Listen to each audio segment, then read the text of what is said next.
um homem que tem sede de Deus.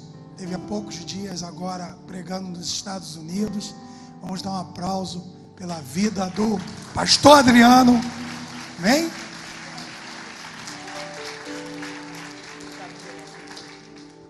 Boa noite, meus irmãos. Quantos esperam algo da parte de Deus aqui nessa noite? Eu tenho uma boa notícia para você. Deus tem muito mais do que você está esperando dele. Você crê nisso, amém? Você pode aplaudi-lo mais uma vez, porque ele é digno. Aleluia!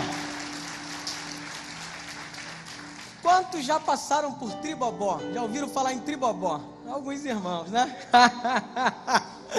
Quem vai para a região dos lagos, né? Não passando pela BR, né? Que é considerada uma pista nova, né? Que tem, sei lá, 2 décadas e pouco. Você passava ali pela RJ 106, 104, se não me engano, né? E aí você passa por Saquarema, pega a Serrinha. Tribobó fica ali num cantinho e eu tô lá. Vai fazer 6 anos agora em julho, né? Então eu estou lá aprendendo a ser pastor, e quando eu estou junto com o pastor Prata, eu aprendo um pouco mais, porque ele é um pastor com uma jornada mais longa, um homem que tem feito a diferença nesse contexto de igreja, nesse contexto de ministério pastoral. Então eu quero agradecer ao senhor pela oportunidade de poder estar aqui. Venho acompanhado de um dos nossos oficiais, o irmão Dário, né, que tem nos ajudado lá na Labuta.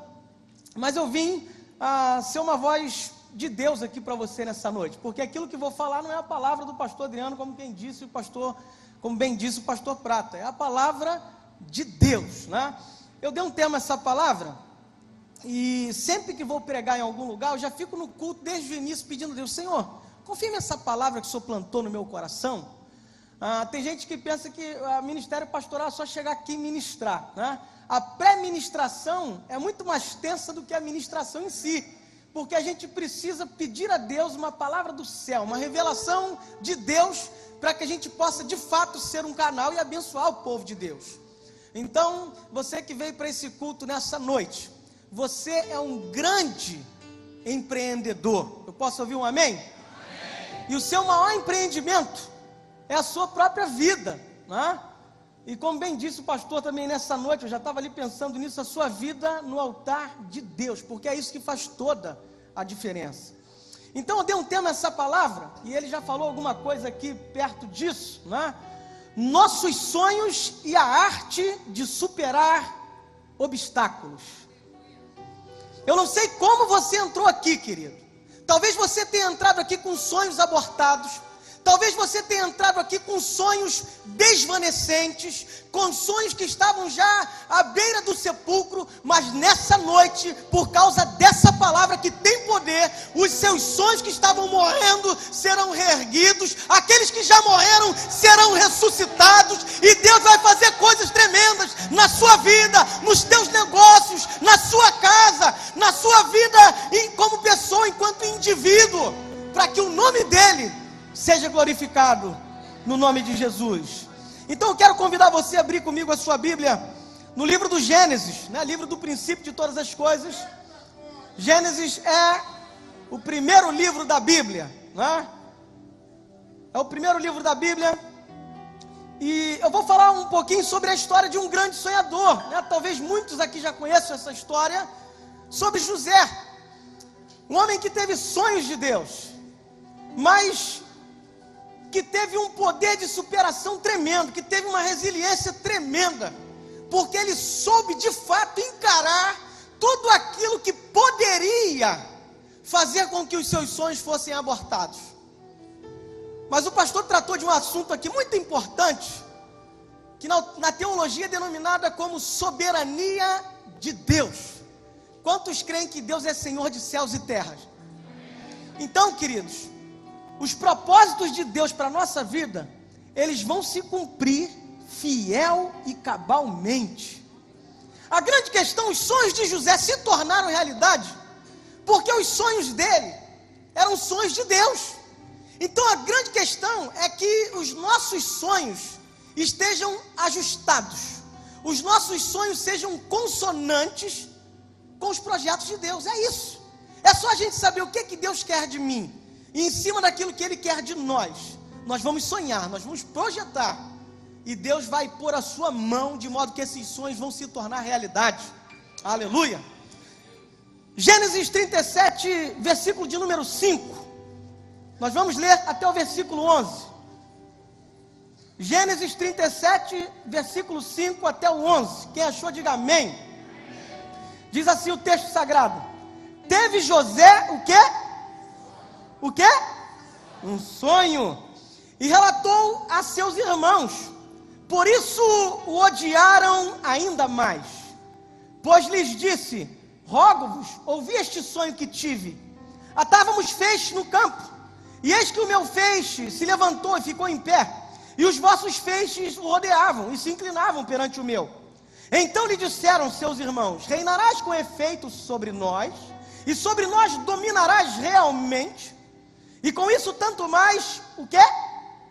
O odiavam por causa dos seus sonhos e de suas palavras. Teve ainda outro sonho e referiu a seus irmãos, dizendo: sonhei também que o sol e a lua e 11 estrelas se inclinavam perante mim. Contando a seu pai e a seus irmãos, repreendeu o pai e lhe disse: que sonho é esse que tivesse? Acaso viremos eu e a sua mãe e seus irmãos a inclinar-nos perante ti em terra? Seus irmãos lhe tinham ciúmes. O pai, no entanto, considerava o caso consigo mesmo. Pai, obrigado pela leitura dessa palavra, que tem poder para levantar o abatido, tem poder para curar o ferido, tem poder para fazer prosperar o desvalido, Senhor, aquele que está quebrado. Ó Deus, por isso nessa noite nós te rogamos, faça valer essa palavra em nós, nos abençoa com graça, com poder, com unção e com autoridade, de modo que ao sairmos daqui, ao sairmos desse santuário, saiamos muito melhor, ou muito melhores do que quando entramos, para a glória, louvor e honra do seu nome. Quem crê e concorda com isso, diga amém. Pode sentar-se, querido. Primeiro eu quero definir sonhos com você. O que é um sonho? Sonho, segundo um bom dicionarista, seria uma sequência de fenômenos psíquicos que ocorrem quando nós estamos dormindo, né? Quantos aqui sonharam dessa noite que passou, de ontem para hoje? Você teve um sonho, né? Tem gente que sonha quase que todo dia. Algumas vezes sonhos são como revelações de Deus, mas nem todos os sonhos são assim, né? Tem sonhos que são sonhos comuns. Quando Deus quer ministrar algo através de sonho, não resta sombra de dúvidas ou de variação, né? A gente sonha e Deus diz: eu estou falando com você, meu filho. Você já teve um sonho de Deus assim? Amém? Fenômenos psíquicos, tipo imagens, né? É como se um vídeo passasse na nossa cabeça. Muitas vezes a gente sonha e acorda deslumbrado com aquele sonho, pensando ser ele uma realidade. Quando a gente tem um sonho ruim, né? Um sonho com uma catástrofe, por exemplo, isso já não é um sonho, a gente chama de pesadelo, né? E ninguém gosta. De vez em quando eu tenho um pesadelo e eu já acordo com os joelhos no chão, dobrando, pedindo a Deus graça. Ainda bem que eu estava dormindo, e isso foi apenas um fenômeno psíquico desses. Todavia o sonho pode ser um desejo, uma aspiração, algo que nós almejamos. Você tem um sonho assim? Aleluia! E muitos dos nossos desejos e das nossas aspirações são coisas que vêm de Deus. Deus planta isso no nosso coração, e nós precisamos alimentá-los com a nossa fé, com a nossa capacidade de acreditar que aquele sonho, que aquele projeto, que aquele ideal vai se tornar realidade. E fé é isso. A Bíblia vai dizer em Hebreus capítulo 11 que fé é o firme fundamento das coisas que se esperam e a prova das coisas que não se veem. Ou seja, fé é ver o invisível, e fé é acreditar no incrível. Quando todos dizem que não, Deus diz sim, e nós em parceria com Deus dizemos sim, e aquele sonho se torna realidade. Todavia, entre um sonho, entre uma promessa de Deus, entre algo que Deus disse faria na nossa vida, e até que isso se cumpra, existe um lapso temporal. E nesse lapso temporal, nesse período de tempo, muitas coisas acontecem. E é aí que nós vamos precisar de uma coisa chamada superação. Superação para resistir os momentos difíceis, para resistir às objeções, para resistir àqueles que vêm para tentar nos parar, seja com palavras ou com atitudes. E não foi diferente com José. José teve sonhos, né? E a gente acabou de ler isso nesses versículos que lemos. Primeiro ele sonhou que estava no campo com seus irmãos, e de repente aquilo, os feixes que eles haviam colhido, que eles haviam atado, os feixes dos seus irmãos, se curvava perante o dele, que estavam de pé. E quando ele fala isso, os seus irmãos que já o odiavam, porque ele era alguém diferente no contexto da família, o pai tinha um carinho especial por ele, os irmãos já o odiavam, passaram a odiá-lo ainda mais. E depois ele tem um segundo sonho. O sol e a lua e 11 estrelas se prostram diante dele. E quando ele conta isso, diz o texto que os seus irmãos passam a odiá-lo ainda mais, que o pai o repreende, mas seus irmãos ficam com ciúmes, e o pai considera isso consigo, ou seja, pondera, né? Será isso algo que vai acontecer? Queridos, e José, depois desses sonhos, ele é vendido pelos seus irmãos, escute isso, pelos seus irmãos consanguíneos, biológicos. Vai parar como um escravo na casa de um auxiliar do faraó egípcio. Lá naquele lugar, Deus o levanta, ele se destaca entre os empregados, ele se torna o guardião da casa, é tentado pela mulher do homem durante dias a fio, ao que ele diz não, por conta disso a mulher arma uma emboscada e ele vai parar numa masmorra, injustiçado, ele enfrenta a dor da injustiça. Injustiçado, Deus o faz diferente daquela prisão, porque a Bíblia diz que a boa mão de Deus era com ele mesmo no cárcere, e no cárcere ele se destaca de modo que ele já não é mais um prisioneiro comum, ele se torna o chefe da carceragem. E quando ele pensa que está esquecido, brotam 2 homens do palácio, o padeiro e o copeiro do faraó. Ambos haviam desagradado o líder maior do Egito e vão parar na prisão. Eles têm sonhos lá. Na verdade, um tem um pesadelo. E aquele sonho interpretado, José diz, um vai voltar à sua função, o outro vai perder a cabeça e vai morrer. De fato isso acontece, o primeiro é enforcado e morto, o segundo vai ser solto para ser estabelecido na sua função. E José diz, lembra de mim quando você entrar lá no palácio? Você sabe que eu não fiz nada, estou aqui por acaso. Diz o texto que, depois você lê a história de José inteirinha, Gênesis de 37 até os 50, quando ele falece. A história é linda, irmãos. Tudo no Antigo Testamento tipifica algo no Novo. E José é um tipo de Cristo no Antigo Testamento, né? Você vê que ele é vendido como escravo, você vê que ele sofre por demais, e depois ele se torna uma espécie de Messias, de Salvador. Por quê? Vou explicar. E aí José é esquecido por aquele que é solto, ele é retomado nas suas funções lá no palácio, e ele esquece de José. Mas diz o texto que o faraó tem um sonho,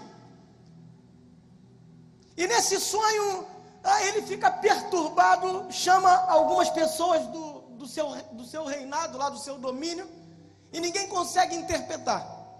E aí diz o texto que o servo dele lembra, quando eu estava na prisão, um homem, um hebreu, um jovem hebreu,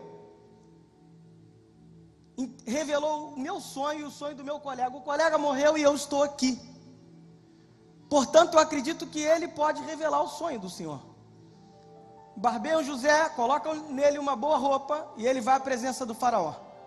E ele revela aquilo que está acontecendo nos bastidores daquele sonho. Olha, são 7 anos de fartura e 7 anos de escassez. Portanto, você precisa se preparar para estes 7 anos de escassez, nesses 7 anos de fartura. Porque no tempo da fartura é o tempo de você se preparar para os outros 7 anos. E aquele homem rapidamente diz, não tem ninguém mais sábio aqui do que você. Então você vai ser abaixo de mim, trazendo para a linguagem de hoje, para o carioquês, abaixo de mim você é o cara, né? Abaixo de mim você vai fazer aquilo que precisa ser feito aqui em termos de administração. E José recebe autoridade, José é empossado naquela função de primeiro-ministro do Egito, que era a potência mundial. E assim acontece, 7 anos de fartura, e ele monta celeiros, e ele guarda muita comida. E depois 7 anos de escassez. E aí a fome toma conta, não apenas do Egito, mas do mundo inteiro. E aí todo mundo tem que ir a José comprar. E lá comparecem, depois de 13 anos, porque demora 13 anos entre os seus sonhos e ele ser posto como primeiro-ministro do Egito. Depois de 13 anos, os seus irmãos aparecem para comprar mantimentos. E José tinha tudo para se vingar. José tinha tudo para dar o troco. José tinha autoridade para mandar matar. Mas José os abençoa. José retribui o mal com o bem. Então, queridos, eu quero me ater sobretudo nesses primeiros momentos da história de José. E a vida de José tem muitas lições, muitas verdades que são abençoadoras por demais para nós nessa noite, sobretudo para nós enquanto empreendedores. É possível que você tenha entrado aqui hoje com sua mente permeada de preocupações. Por quê? A palavra de ordem no Brasil hoje é crise, irmãos. Tem gente preocupada por demais, pastor, por causa dessa crise pré-anunciada, por questões políticas, por questões governamentais, por questões socioeconômicas. A gente precisa ter cautela? Precisa. Todavia, Deus é o Senhor das nossas vidas, e nos momentos de piores crises, nos momentos mais adversos, nos momentos mais difíceis, são nesses momentos que Ele se manifesta como o grande El Shaddai, como Deus Todo-Poderoso, e Ele realiza prodígios, Ele realiza sinais, Ele realiza coisas portentosas, para que o nome dEle seja glorificado na nossa vida. Então eu quero dizer para você, querido, que esse tempo de crise pré-anunciada, ou de crise que vai vir de fato, eu não sei, mas eu quero dizer para você uma coisa: se a crise vier, ainda na crise, Deus vai honrar você. Ainda na crise, Deus vai cuidar de você. Ainda na crise, Deus vai abençoar a sua casa, de modo que os seus celeiros serão fartos no nome de Jesus. Então a primeira verdade que eu aprendo aqui nesse texto, eu já ouvi uma frase de um autor que eu desconheço que diz: nem todo sonho se tornará realidade. E isso é um fato. Mas não há realidade que não tenha sido gerada através de um sonho. Então, primeira coisa, como os nossos sonhos se tornam realidade? Quando os nossos sonhos se coadunam com os sonhos de Deus. Quando o nosso coração está ajustado ao coração de Deus. A nossa parceria com Deus, o nosso coração em Deus. Então eu quero dizer para você nessa noite que todo projeto nasce de um sonho. Queridos, muitas pessoas hoje já não mais estão sonhando. Muitas pessoas hoje perderam a capacidade de sonhar e, por conseguinte, perderam a capacidade de viver. Por quê? Por coisas que enfrentaram no caminho e não souberam lidar. Talvez porque foram traídos por alguém, talvez porque foram vendidos, talvez porque no meio do caminho alguma coisa deu errada, se frustrou com alguma coisa, se frustrou com pessoas, ou se frustrou consigo mesmo. Querido, eu quero dizer para você que nessa dinâmica da vida, você não é o coadjuvante, você é o ator principal. Deus olha para você e vê uma capacidade tremenda, o desejo dele é te abençoar, por isso ele quer você sonhando, por isso ele quer você projetando, por isso ele quer você almejando coisas, coisas sobretudo para o reino, porque o desejo dele é abençoar o reino através de você. Eu vi o pastor falando aqui de Deus levantar gente aqui, de Deus levantar pessoas, e o desejo de Deus é esse. Sabe por quê, querido? Porque essa comunidade é uma agência de Deus na terra. Quantas igrejas nós temos no ministério, pastor? São quantas, o senhor sabe? 10 igrejas, espalhadas aí pelo Brasil afora. Sabe quem paga essa conta? Você. Sabe quem paga essa conta?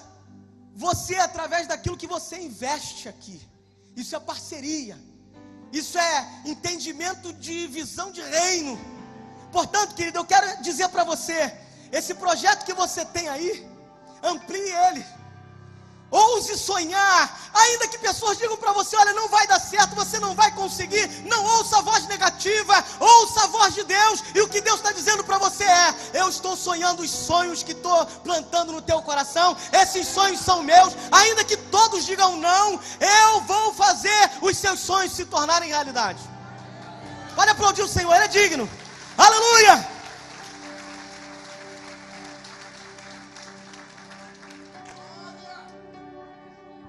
Bendito seja o nome do Senhor.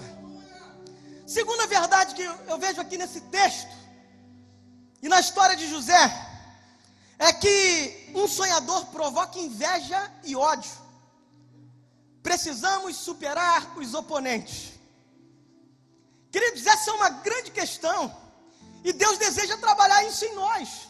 Se você deseja avançar, se você deseja ir à frente, se você deseja a bênção, primeira coisa, você precisa ter amor próprio.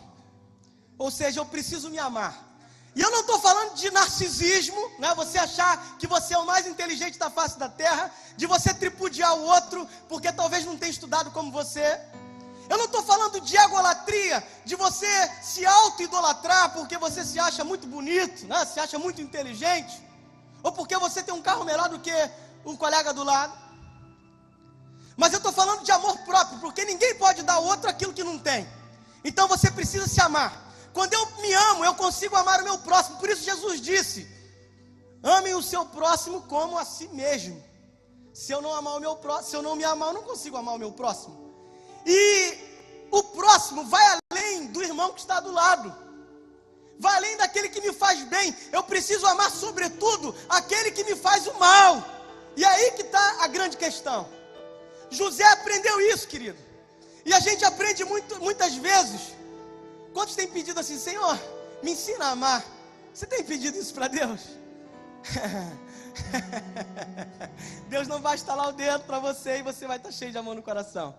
Deus vai mandar aquela pessoa, aquele patrão, né? Ou aquele funcionário que vai pisar no teu calo, ou aquela pessoa na empresa que de repente está acima de você, ou o sócio, enfim, vai mandar alguém para pisar no seu calinho, naquele calinho que dói, sabe?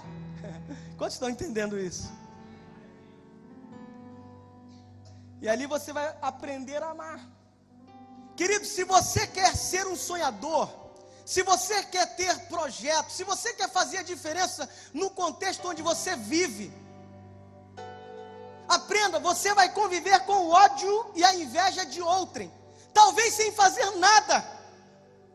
Simplesmente tem gente que não gosta de você só porque você é você. Quantos estão entendendo isso nessa noite? Eu já lidei com gente, aqui na igreja não tem, mas isso acontece em igreja, irmãos. Eu já lidei com gente na dinâmica eclesiástica, e aí eu vi que o irmão olhava para mim de cara feia, né? E cara emburrado, e eu sou muito expansivo, eu sei lidar com gente de tudo quanto é temperamento. Tem gente que é fleumático, tem gente que é introvertido, né? Enfim. Mas aí você está rindo, às vezes você está duro igual a ele, às vezes você está com a garganta ruim igual a ele, jogou uma bola, deu uma torcida lá no joelho, está ruim também. Só que você está rindo porque vem de dentro, não é porque você não tem problema, mas o cara se incomoda com o teu sorriso. Aí o cara passava por mim, troncudão, fechadão. Ela falou: toda vez esse cara está assim, vou chamar ele para conversa. E aí, irmão, eu te fiz alguma coisa? Queria saber se eu te fiz alguma coisa. De repente eu pisei no teu pé sem saber, né? E aí eu queria te pedir perdão. Aí ele responde assim: não, você não me fez nada não.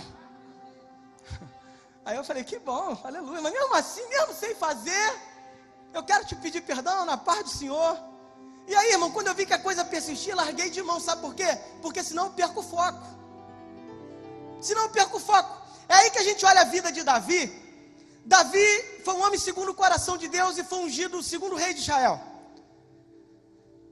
Davi começou um grande projeto quando ele é ungido na casa do pai, na casa de Jessé. E Davi não era o melhor, não era o mais bonito, não era o mais pretenso aos olhos dos homens para ser o rei de Israel. Ele tinha um irmão mais velho chamado Eliabe, era bonitão, era guerreiro, combatente por excelência. E aí o profeta Samuel adentra a casa de Jessé. Quando sai Eliabe, ele diz: certamente o Senhor se proveu de um rei. grande engano. A gente julga a capa, a gente julga o livro muitas vezes pela capa. A gente emite juízo de valor temerariamente, precipitadamente, sem analisar os fatos muitas vezes, e aí a gente se equivoca. Quantos já se equivocaram? Olharam para uma pessoa assim e falaram: que pessoa antipática, logo no primeiro momento. Faz assim. Já aconteceu comigo também, não é não, pastor? E aí muitas vezes a gente erra porque julga temerariamente, precipitadamente. Todavia, passaram-se todos os irmãos e Samuel diz: vem cá, tem que ter mais algum. Porque Deus havia dito para ele: não é esse. Eu não vejo como vê o homem, eu olho para dentro da essência. E aí mandam buscar Davi lá de trás das malhadas. Ninguém sabia, querido, mas o menino já havia matado leão, matado urso, defendendo aquelas ovelhinhas. E aí certa vez, ele é ungido naquele lugar. Certa vez, quando o gigante Golias está afrontando, né, o exército de Israel, o pai manda ele levar uma marmita, uma quentinha lá para os seus irmãos. E ele vai até o campo. E quando ele chega lá, ele ouve alguém dizer que o rei vai premiar, que o rei vai dar alguma coisa àquele que enfrentar o gigante. E ele pergunta: vem cá, o que o rei vai dar mesmo? Era a mão da filha e isenção de impostos. Aí o irmão dele, Eliabe, o não ungido, o rejeitado por Deus, diz assim: o que você está fazendo aqui, rapaz? Você é um presunçoso, você é um arrogante. E começa a afrontar Davi.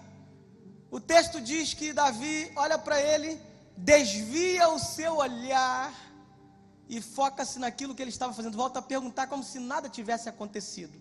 Querido, eu quero dizer para você nessa noite: ainda que você provoque inveja em alguém, que gente queira te parar, que gente queira te afrontar, tripudiar sobre você por causa dos teus sonhos, ainda que seja gente da tua família, gente da tua casa, gente da tua parentela, eu quero dizer para você que o ódio dele seja marcado na sua vida e transformado em amor por ele, porque o amor de Deus lança fora todo medo, porque o amor é um combustível para que nós avancemos no nome de Jesus.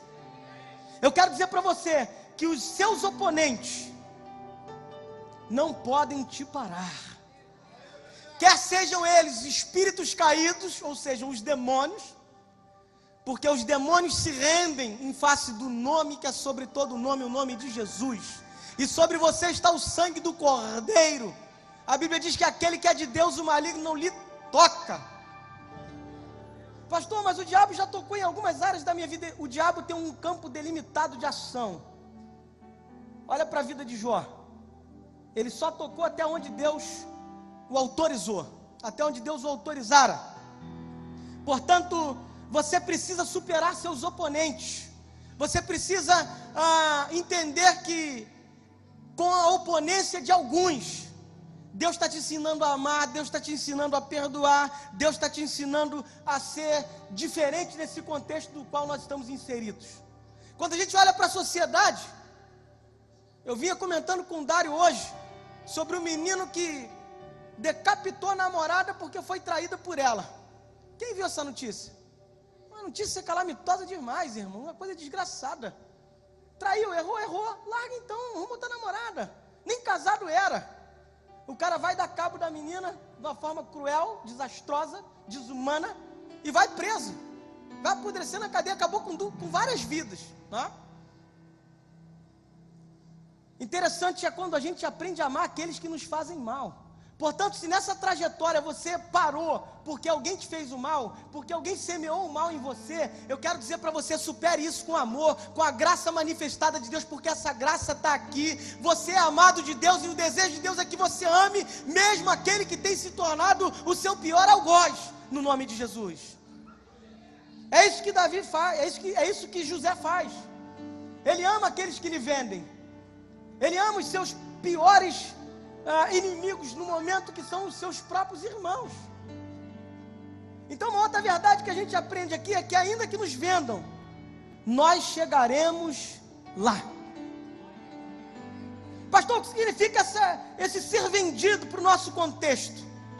Querido, talvez você tenha tomado uma pernada, né, de um sócio. Talvez você tenha sido traído por alguém que você confiou, que você investiu. Talvez a tua empresa tenha entrado em colapso porque vários funcionários que aceitaram a demanda daquilo que você estava oferecendo, daquilo que você podia oferecer, depois que saíram da empresa, que usufruíram daquilo que você ofereceu, eles te colocaram na justiça. Enfim, talvez você esteja enfrentando tantas coisas e você se sente vendido. Eu quero dizer para você que mesmo vendido, os propósitos de Deus irão se cumprir na sua vida. Jesus foi vendido por 30 moedas de prata. Aquele que o vendeu não usufruiu daquele dinheiro, porque movido por remorso, ele lança aquele dinheiro aos pés dos religiosos. Ele dá cabo da sua própria vida. Mas os propósitos de Deus na vida do seu filho se cumpriram. Ele deu a vida, morreu, ao terceiro dia ressuscitou, está à destra do Pai, recebeu um nome que é sobre todo nome, e vai voltar para buscar uma igreja santa, imaculada, bendita, gloriosa, e essa igreja somos nós. Quantos creem que Jesus vai voltar? Diga Maranata. Mas enquanto ele não volta, querido, nós vamos receber a bênção dele, nesse contexto no qual nós estamos inseridos. Ainda que seja um contexto difícil, marcado pelo ódio, marcado pela dor, marcado pelas traições, marcado pelas calamidades, pelas vicissitudes da vida, nesse contexto, Deus vai abençoar o seu povo. Uma outra verdade que a gente aprende aqui, é ainda que sejamos tentados, nós vamos chegar lá.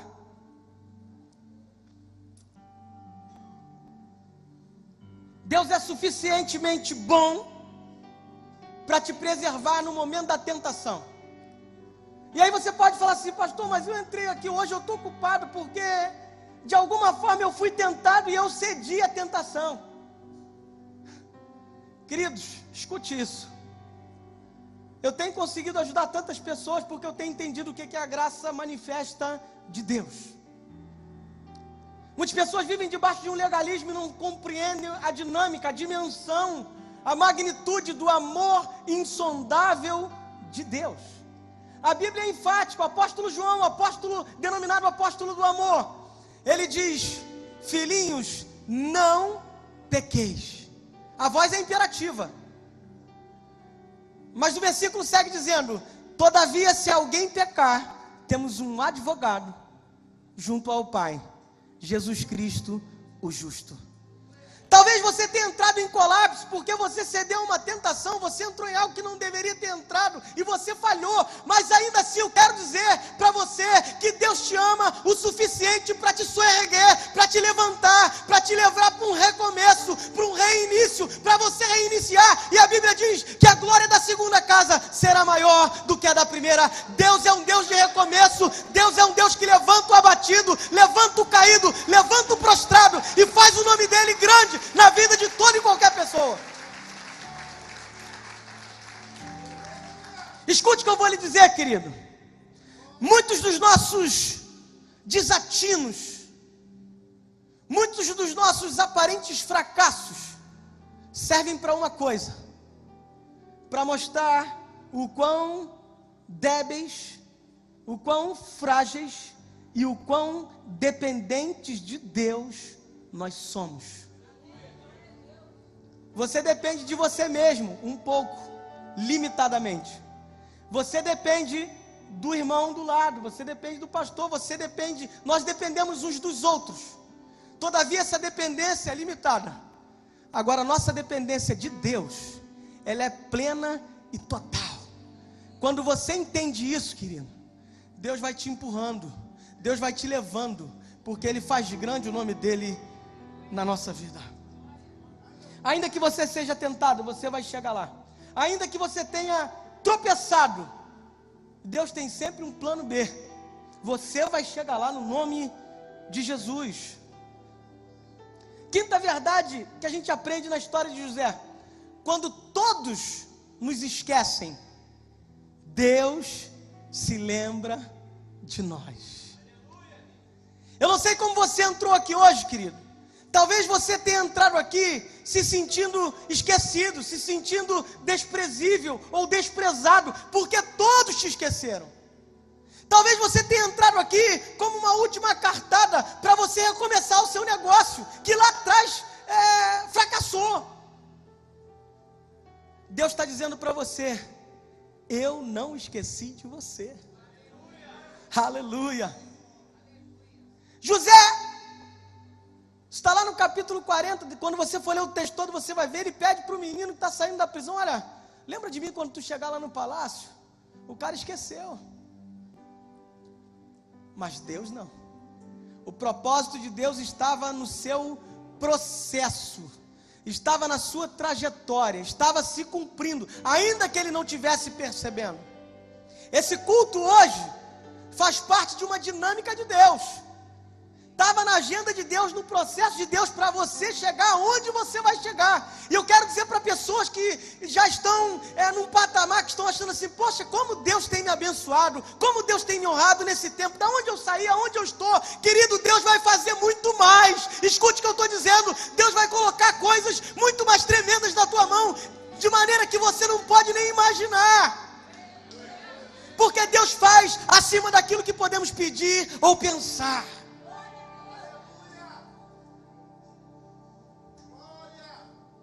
Quando todos te esquecerem, Deus não esquece de você. Eu imagino que José estava passando. Queridos, a gente pensa que os homens de Deus da Bíblia eram pessoas extraordinárias. José, um sonhador vendido, esquecido na prisão, Deus o exalta sobremaneira. Davi, um menino que está atrás das malhadas, Deus olha para ele, para dentro da essência, e diz: eu vou te levantar como rei, você vai ser o homem segundo o meu coração. Gideão, no tempo de crise, no tempo dos juízes, está malhando o trigo no lagar, no improviso. O lagar era um lugar de prensar uvas. E Deus se manifesta para ele dizendo: homem valente, o Senhor é contigo. E faz dele um grande guerreiro, um grande campeão. Com 300 homens, ele vence um exército de incontáveis midianitas que estavam oprimindo o povo de Deus. Moisés, um homicida, o homem que tentou fazer justiça com as próprias mãos, Deus o levanta com autoridade para ser o grande libertador de Israel. Elias, o grande profeta, oscilante, no auge ele vence 450 profetas de Baal e mais 400 profetas do poste ídolo. Todavia, uma ameaça de Jezabel, uma mulher que servia a deuses pagãos, a Baal, sacerdotisa de Baal, manda uma palavra e aquele homem foge desencorajado. Crise existencial. Eu não sei como você entrou aqui, mas eu sei de uma coisa: você vai sair daqui com seu coração pulsando, vibrando, ardendo de fé, de coragem, de desejo de semear, porque Deus vai abençoar a sua semente. Essa semente vai germinar, vai se tornar uma grande árvore, vai florescer e vai frutificar, para que o nome dele seja glorificado na sua vida, na sua família e até na vida dos teus inimigos, no nome de Jesus. Sexta verdade, e eu já estou encerrando: quando Deus resolve honrar alguém, até os inimigos têm que reconhecer isso. Quantos lembram da história de Esther? Esther, exilada na Pérsia, é tomada da sua terra, seus pais haviam morrido, e ela está lá com o primo, Mardoqueu, em algumas versões, Mordecai. Esse primo era um homem de Deus, e ele está ali margeado das questões melhores, em termos socioeconômicos. Estão vivendo caoticamente. Esther vai ao palácio, se torna rainha. Depois você lê lá o livro, é pequena história, linda e divina. É um livro que não cita o nome de Deus, não tem a palavra Deus no livro. Muita gente diz que esse livro é apócrifo, não tem algo divino nele.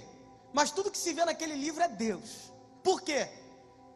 Mardoqueu, em algum momento da história, ele livra o rei de ser morto, porque os seus servos estão mancomunando para matá-lo, para assassiná-lo, e ele ouve, e ele delata aquilo, e ele não faz esperando algo em troca, esperando reconhecimento humano, não. Ele faz simplesmente porque ele tinha um coração em Deus, ele tinha um coração bom. E a história se passa, o tempo vai passando, e ele parece esquecido, mas um belo dia, o rei se incomoda, ele não consegue dormir à noite, ele fica perturbado no seu sonho. E ele diz: traz um livro de histórias aí do reino. Onde estão registradas as crônicas do reino? Traz aí que eu quero ler. E ele começa a ler, ele diz lá: no dia tal do mês tal, esse Mordecai, um judeu, ele delatou. Vem cá, o que fizeram para esse moço? Aí alguém diz: nada. Ele é um desconhecido até então, ninguém fez nada. Ninguém reconheceu nada, está lá, na beira do palácio. Irmãos, tinha um homem mau naquele lugar, um filho do diabo, chamado Ramã.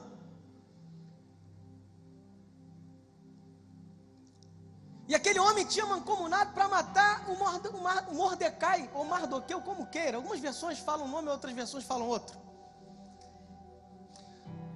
E aquele homem havia preparado uma forca. Ele era inimigo mortal dos judeus. Os judeus tinham feito alguma coisa para ele? Não. Mas ele jogava no time das trevas, e os judeus eram o povo de Deus, ainda que exilado, ainda que vivendo num momento difícil.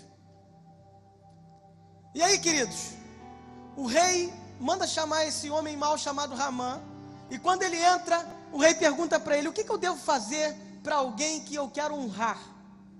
Olha aí. Aí ele pensa: certamente que esse alguém sou eu. Vaidoso, orgulhoso, pretensioso, maldoso. Ele era bajulador. Atenção, você líder, empresário, você que se envolve com gente o tempo todo.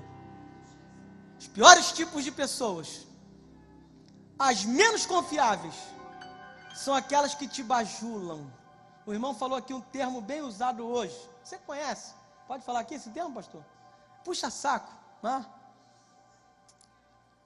Tá cheio por aí, irmãos. Tá cheio. Não são pessoas confiáveis. A mesma mão com que ele te afaga, ele te fura. Eu tenho dito que eu prefiro uma verdade que me fira a uma mentira que me afague. E amigos de verdade, parceiros de verdade, são aqueles que olham no seu olho e te dizem a verdade. E aí, quando o Ramã pensa que ele vai ser honrado, Deus diz, então, ele diz assim: olha, ele queria o lugar do rei, irmãos. Pastor, onde o senhor vê isso? Sabe o que ele diz? Ele diz assim: pega um cavalo, rei, coloca nessa pessoa a veste real, a coroa, a indumentária real, e alguém sai puxando o cavalo dizendo: assim se faz ao homem a quem o rei deseja honrar. Ele queria o lugar do rei, pretensioso demais. Só que eu quero dizer para você, ainda que pessoas queiram o seu lugar, ainda que alguém queira o seu lugar, pastor, aonde Deus te botou, ninguém pode te tirar. Aleluia, pode aplaudir o Senhor por isso, querido. O lugar que Deus preparou para você é teu.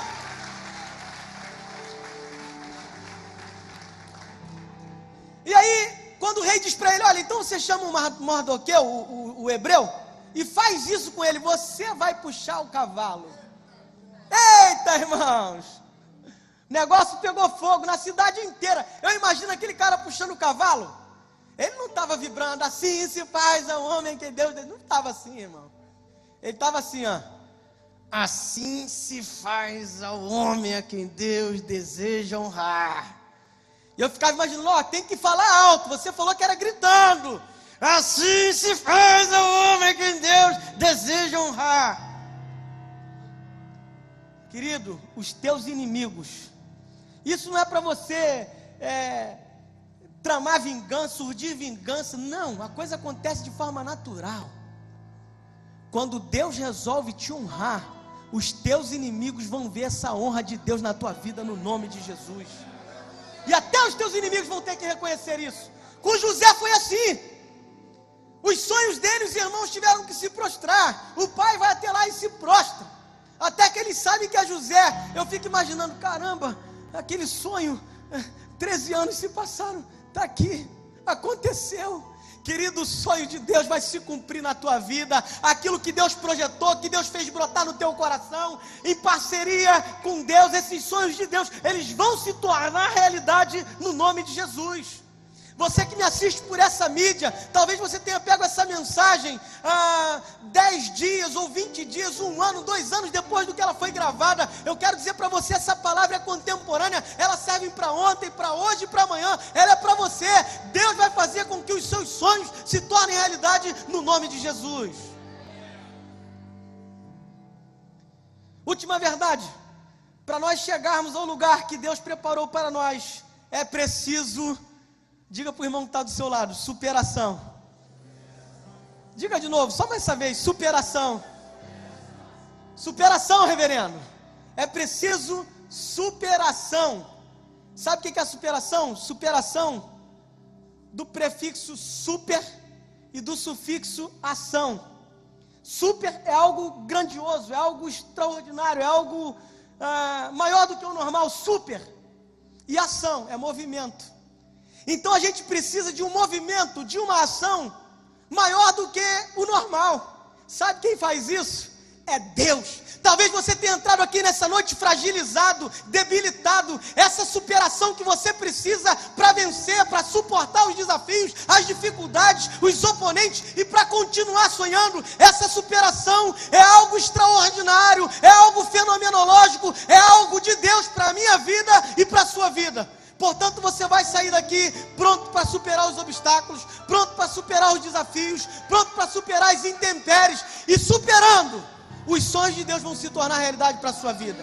O teu empreendimento vai prosperar, a tua vida vai prosperar, e o nome de Jesus vai ser glorificado na tua vida, hoje, amanhã e sempre, no nome de Jesus. Se você crê nisso, pode aplaudir o Senhor, Ele é digno.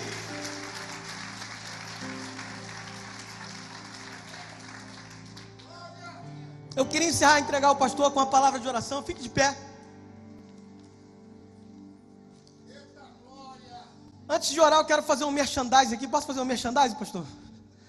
Irmãos, eu não sou vendedor, né? Eu tenho até dificuldade de falar disso. Eu não vivo desse material. Todavia, Deus me deu um livro, e eu digo que foi Deus que me deu. Eu tenho mérito nisso aqui. Eu seria demagogo se dissesse que não. Só que o meu mérito aqui é muito pequeno. Qual é o seu mérito, pastor? As noites de sono que perdi. O primeiro capítulo dos 9 eu escrevi em 3 meses, porque estava terminando a minha 2ª graduação. E aí não consegui mais, porque tinha trabalho de conclusão de curso para entregar, etc. Falei, Deus, não aguento. Acabei o curso, entreguei lá o trabalho, voltei a escrever. Em 1 mês eu escrevi 8 capítulos. Isso é de Deus, irmão, não tem como não ser. E aí lancei lá na igreja no início de novembro. Final de novembro eu estava em 3 estados americanos falando disso. Já rodei em alguns lugares aqui no Rio de Janeiro, já estive no Nordeste, estou agendado quase que o ano todo em alguns lugares da nossa nação. E o que tem brotado? Testemunhos. Testemunhos de quê? De superação. Eu falo aqui, pastor, daquele anjo que o senhor citou, né? Quando Deus envia anjos, e anjos de carne e osso. Eu falo como lidar com a morte, como lidar com as questões emocionais. Tema do livro, sofrimento, como lidar. Quantos gostam de ler livro de autoajuda aqui, estilo Augusto Cury? Você gosta de ler? Eu também leio muito. Aliás, em leitura eu sou eclético. Brasileiro lê muito pouco e você, crente, precisa ler, né? Esse livro aqui é um livro de ajuda do alto. Ele é um estilo Augusto Cury, mas totalmente bíblico, é uma mensagem bíblica, né? Eu falo dos personagens bíblicos, eu falo de experiências pastorais, de minhas próprias experiências, enfim. Se você quiser levar lá no final, vai estar lá na mesa, você pode pagar no cartão de crédito, à vista, cheque pré-datado, pega dinheiro emprestado com o Darim, com o pastor Prata, enfim, né? DVDs de mensagens eu tenho alguns aqui, falo de José num outro contexto, sonho, sofrimento e honra. Resgatando a identidade é uma mensagem para jovens, né? Eu falo na juventude lá da nossa igreja sede. Eu falo sobre perda de identidade e como resgatar. Essa mensagem eu preguei na igreja recentemente. Cansado de fazer o bem? Não pare, a recompensa virá. É um texto de Paulo à igreja da Galácia, um versículo apenas: não nos cansemos de fazer o bem, porque ao seu tempo ceifaremos se não desfalecermos, né? Essa mensagem eu preguei lá na igreja recentemente, e o processo para que o propósito de Deus se estabeleça. Eu falo de Moisés, né, o tempo que ele passa lá no deserto, sendo treinado para se tornar o grande libertador de Israel. Pastor, quanto custa? Qualquer peça dessa, R$20, se você levar 3, paga 50. E a grande parte desse recurso, irmãos, eu estou ajudando a implantação de igreja no Peru, de outras denominações. Eu ajudo o missionário, não tem missionário no campo, pastor nosso. Essa igreja tem alguém só nas igrejas locais, né? Então a gente faz missões de 3 maneiras: orando, que é a forma mais fácil de fazer; a segunda, indo, quem tem vocação, e a igreja enviando, né? E terceiro, contribuindo. Essa todos nós podemos fazer. Então, se você comprar qualquer desse material, você vai de alguma forma contribuir para a obra missionária. Esse livro aqui é do pastor Prata, estou lhe dando de presente, que eu já mandei pelo Dário, mas ele não lhe entregou. Deus abençoe o senhor, o senhor tem muito me abençoado. Quem entrou aqui hoje pela primeira vez? Tem alguém que entrou aqui nessa igreja pela primeira vez? O senhor? Vem cá, meu chefe, vou lhe dar de presente essa aqui. Como é que é seu nome? Edenildo, muito prazer, Deus abençoe o senhor. Amém. Tem mais alguém que entrou pela primeira vez aqui? O senhor? Toma essa aqui, essa novinha, tá? Deus abençoe. Mais alguém que entrou pela primeira vez aqui? Você? Vem cá. Aí eu tô dando assim, a gente pensa assim: caramba, tá dando uma, tá dando outra. Deus sabe qual que a pessoa está precisando de ouvir. Toma essa aqui. Deus abençoe. Como é que é seu nome? Alessandro. Deus abençoe. Mais alguém que entrou aqui pela primeira vez? Vem cá, moça. É sua essa aqui.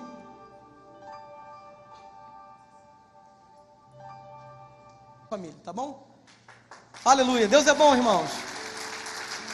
Vamos orar então. Você que tem um projeto, um sonho, você que entrou aqui cansado, você que entrou de repente com os sonhos sendo abortados, enfim, o propósito é você e Deus. Levanta a mão assim, eu quero fazer uma breve oração e já passo para o pastor Prato, que vai dar prosseguimento naquilo que ele precisa fazer.